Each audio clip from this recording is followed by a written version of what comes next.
रेहाना डार साहिबा से कि वो अपनी कॉन्स्टिट्यूएंसी से रिलेटेड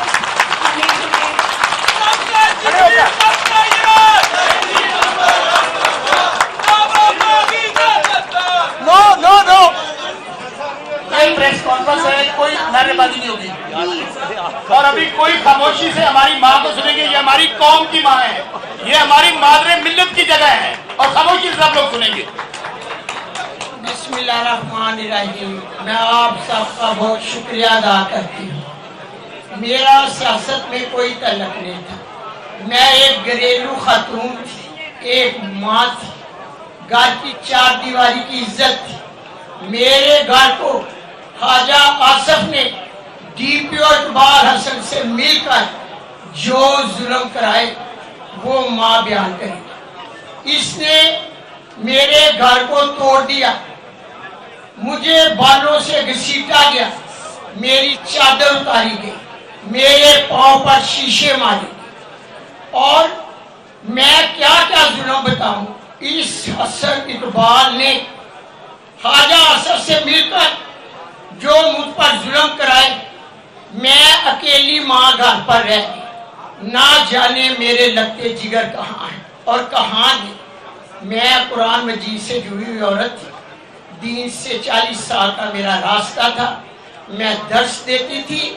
मैं इस जुल्म के खिलाफ डटी, खौफ के पुल मैंने तोड़ दिए और ला इलाहा का सहारा लेकर एक अकेली माँ अपने बच्चों के बगैर बाहर निकली और लाखों गैरतमंद सियालकोट के नौजवान बहादुर बेटे, बहादुर बेटियां, बहादुर माँ और भाइयों ने मेरा साथ दिया।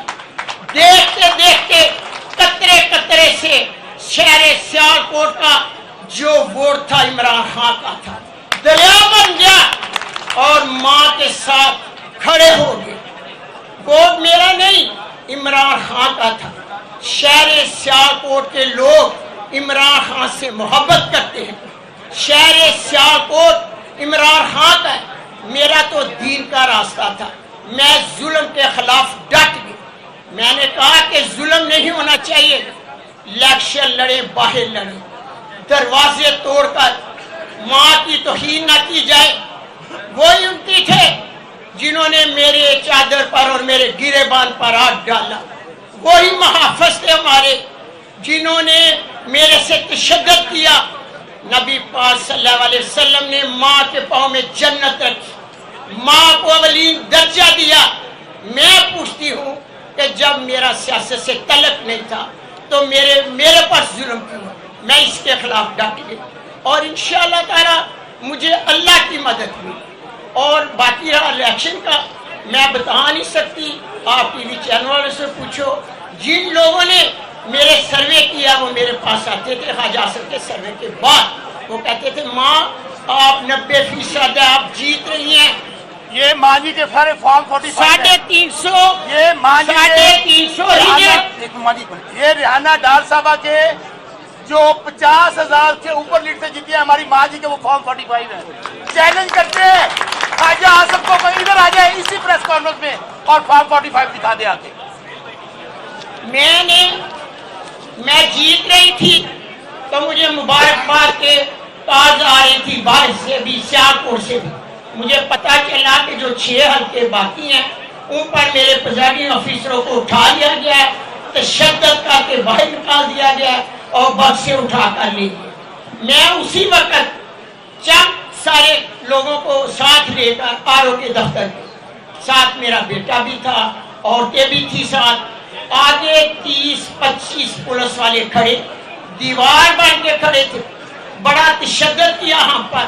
और देखो ये मेरा अंगूठा, रोड के बाजू को ऐसे मुझे धक्का दिया, मैं सड़क पर उधर गिर गई। मैं पूछती थी कि क्या मेरा रायपुर में जिले का इलेक्शन लड़ रही हूँ, मुझे इजाजत है मैं अंदर जाऊँ।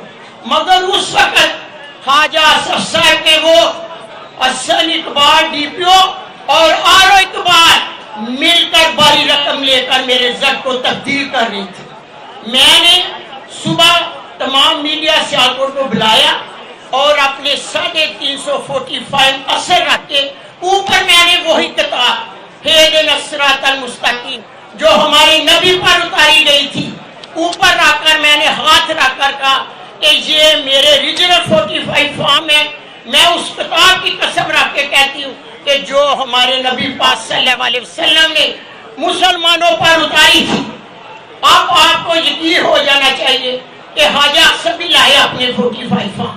और दूसरे, मेरे बच्चों पर जो झूठे इल्जाम लगाए गए, एक से निकालते हैं तो दूसरा इल्जाम लगा देते हैं।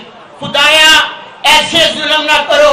अगर माँ की दुआ सुनी जाती है तो माँ की बद्दुआ को भी अल्लाह रद्द नहीं करता। आसमान पर चमकती बिजलियां कड़कड़ाती आवाज से माँ की बद्दुआ से किसी के घर पर भी गिर जाए तो गिराने वाला खुदा, माँ नहीं गिराने वाला खुदा होगा माँ की बद्दुआ से। इतना जुल्म ना करो, हर माँ के साथ जुल्म ना करो, हर बेटी के साथ जुल्म ना करो। इलेक्शन पहले भी हुआ करते थे, मैंने अपनी जिंदगी में इलेक्शन भी देखे, वोट भी दिया। इस तरह का तशद्दुद और इस तरह का इलेक्शन मैंने अपनी जिंदगी में नहीं देखा। असल आरो इकबाल, और जो इकबाल है उसने मेरे पे जमीन डाली थी।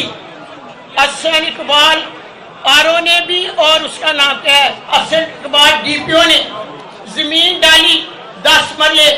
मैं इन पर मुकदमा करूंगी, ये अदालत में आएंगे और मुझे बताएंगे। मैं आला अदलिया का शुक्र अदा करती हूँ, मेरी आला अदलिया ने माँ को इंसाफ दिया।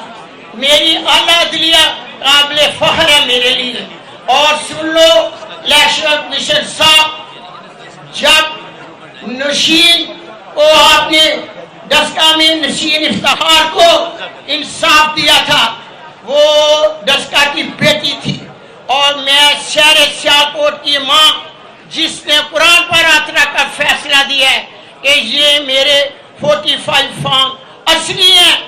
आप नबी की उम्मत है, माँ की आपसे अपील है, आप मेरे उस कुरान को मद्देनजर रखकर उसी तरह फैसला मुझे दें जैसे आपने इफ्तिखार नशीन को दिया था। आज माँ देखेगी कि मेरे साथ क्या इंसाफ होगा। मैं आपको चैलेंज करती हूँ, आप चाहें तो मैं दोबारा इलेक्शन के लिए भी तैयार हूँ, तो आप मुझे इजाजत दें तो मैं इलेक्शन लड़ूं। ये जलसा नहीं है, मेहरबानी करें तमाम स्पीकर से रिक्वेस्ट है कि सिर्फ अपने साथ ही फ्रॉड का जिक्र करें। बाकी खान का पीटीआई का जो बयानिया है वो ऑलरेडी।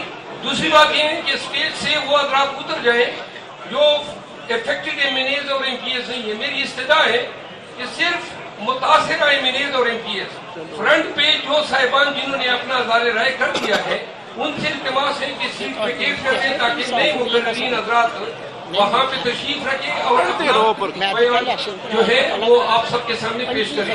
इस्तदा है एक दफा कि यहाँ पे तकरीर न करें, सिर्फ अपने साथ हुई फ्रॉड का जिक्र करें, फॉर्म 45 रखें, डिफरेंस बताएं कितने मार्जिन से जेली तौर पे आपको अरवाई हुई है। बहुत शुक्रिया। अच्छा, प्लीज मेरी एक रिक्वेस्ट है तमाम लोगों से, अभी हम काइंडली जो बात कर चुके हैं अगर वो सीट विकेट कर दे तो हमारे नेक्स्ट जो कैंडिडेट्स हैं जो अपनी बात करना चाहते हैं वो ताकि मीडिया से बात कर सके। और प्लीज बात को शॉर्ट रखिए ताकि हम ज्यादा से ज्यादा चांस अपने लोगों को दे सकें। Thank you. अब हम सुमा जी, अब हम Now I would like to request Khurram शेर जमान और रविस्तान साहब फ्रॉम कराची कि वो अपनी बात करें प्लीज, लेकिन सिर्फ 2 मिनट से ज़्यादा नहीं आएंगे। इस्लामाबाद का हम कर रहे हैं, इसके बाद सबको चांस देंगे, अभी चांस देंगे सबको मिल रहा है। जी हेलो।